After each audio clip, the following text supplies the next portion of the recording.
Mulai pidato dalam 3, 2, 1. Juri, flora dan fauna itu sudah dalam keadaan langka atas 3 alasan. Pertama, seleksi alam. Kedua, perubahan iklim, pemanasan global. Ketiga, adanya menjadi objek incaran para oknum-oknum karena nilai jual mereka yang tinggi karena keberadaan mereka langka sehingga menjadi nilai pasar yang tinggi di pasar gelap tersebut. Tapi yang harus diperhatikan, flora dan fauna itu pada akhirnya hidup pada ekosistem yang sangat fragile, di mana ekosistem ini tidak bisa terjadi kerusakan sedikit pun. Ketika sudah rusak, ini akan tidak bisa diperbaiki lagi.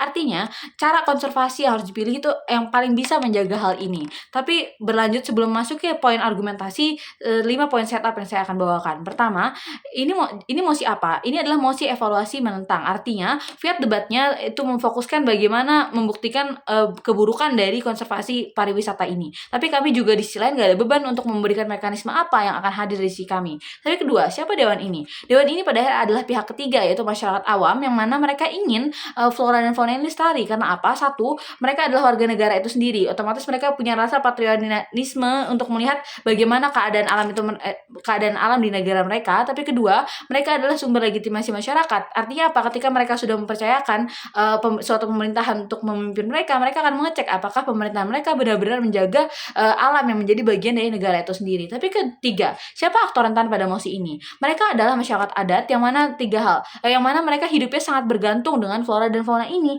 karena misalnya untuk mereka mencari makan dan lain sebagainya. Tapi kedua, mereka juga hidup dalam keadaan eksklusif. Artinya apa? Mereka tidak terekselerasi dan juga tidak terjangkau dari globalisasi karena mereka pada akhirnya sudah berkehidupan secara tradisional dan sangat dekat dengan alam. Artinya apa? Mereka ini menjadi pihak yang sangat rentan untuk misalnya tergeserkan posisinya, dan ini menjadi paling harus dilindungi karena mereka adalah warga yang punya HAM, dan HAM itu menjadi obligasi pemerintah untuk dipenuhi dan dijaga. Tapi keempat, siapa aktor bertanggung jawab di sini? Ini adalah pemerintah, yang mana pemerintah itu memiliki obligasi untuk menjaga alamnya di negara tersebut. Tapi kedua juga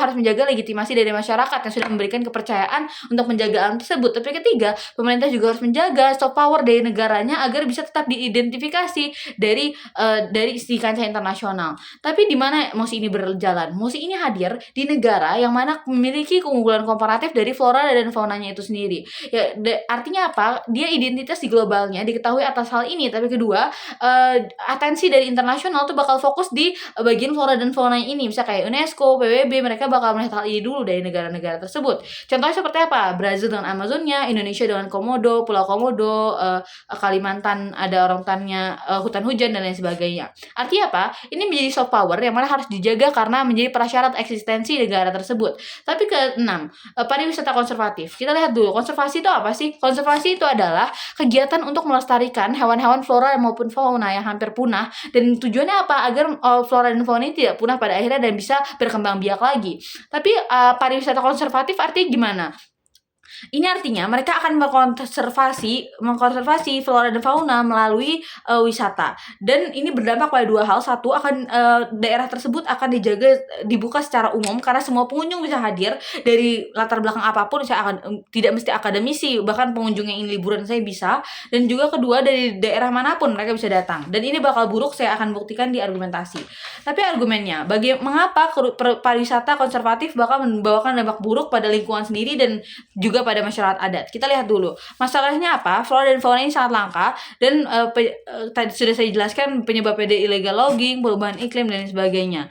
Kenapa ini paling penting untuk diselesaikan? Karena keadaan ekosistem yang sangat fragile, maka mereka itu bisa sekali mudah punah, dan karena itu sekali langkah yang salah saja itu bisa menghilangkan sebuah ekosistem dan secara besar. Misalnya kayak di The Great Barrier di Australia yang karang sudah mulai hancur dan karangnya sudah mulai tereksploitasi dan lain sebagainya. Tapi apa yang akan terjadi ketika kita melakukan pariwisata konservatif? Pertama, akan terjadinya kerusakan lingkungan. Kenapa ini likely untuk terjadi? Pertama, karena ada pengunjung. Artinya apa? Pemerintah itu pada akhirnya ingin ekosistem pariwisata ini berkelanjutan, bukan? Maka dari itu pemerintah bakal mulai mendengarkan aspirasi dari para pengunjung itu sendiri, dan ini menjadi menggeserkan fokus dari misalnya memfokuskan pada konservasi, malah menjadi fokus pada ekowisata. Tapi karena ada tuntutan dari para pengunjung itu sendiri. Tapi B, ini akan menjunjung untuk terbuka, dan pada akhir pengunjung yang datang tuh bakal akan datang orang-orang yang nggak paham, misalnya mereka bagaimana bersikap, atau mereka nggak tahu misalnya mereka nggak boleh buang sesuatu air misalnya, dan itu bisa mengubah asam tanah dan lain sebagainya.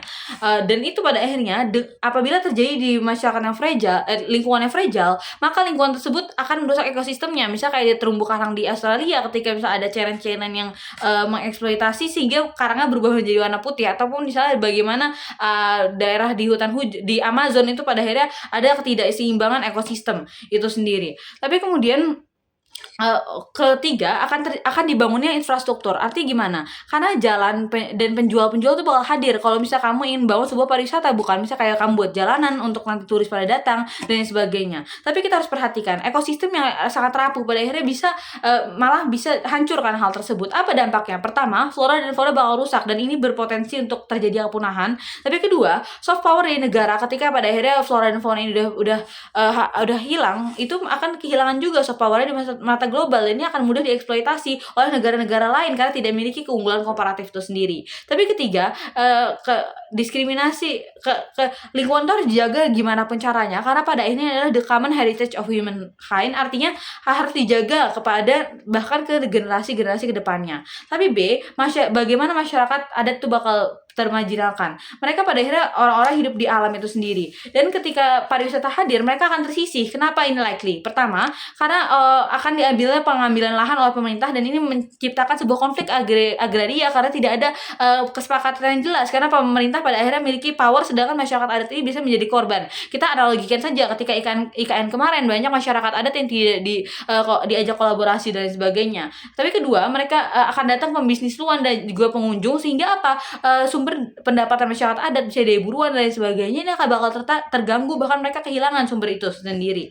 Artinya apa? Pertama, mereka bakal terpaksa keluar, tapi ini bakal buruk banget karena mereka nggak bisa survive karena mereka itu sudah tertutup dari modernisasi, sehingga mereka tidak bisa berkompetisi dengan dunia luar. Tapi kedua, pun kalau mereka tertinggal, tapi kualitas hidup mereka itu bakal memburuk, dan ini nggak boleh dijustifikasi karena mereka memiliki HAM yang harus dijaga secara setara itu sendiri. Tapi komparasi di sisi lawan, kalau misal lawan itu ingin membawa pariwisata, ini tidak mungkin terjadi karena pertama mereka butuh uang dan itu bakal dari bank, dan bank itu pada akhirnya akan money oriented dan itu nggak sesuai dengan itu sendiri. Tapi kedua, kalau misalnya mereka ngeklaim bakal banyak uang di sisi mereka, ini justru menjadi pertanyaan. Karena Mosi kali ini hadir karena pariwisata itu hadir karena butuh uang, bukan? Jadi kalau misalnya nggak ada uang, untuk apa pada akhirnya dibuat pariwisata dari sejak awal? Tapi di sisi kami, uang itu nggak penting sama sekali. Karena apa? Pada akhirnya kami akan maksimalin bantuan di negara Nordik, misalnya kayak Norway dan lain sebagainya, dan juga UNESCO yang mereka belum ada besar-besaran untuk menjaga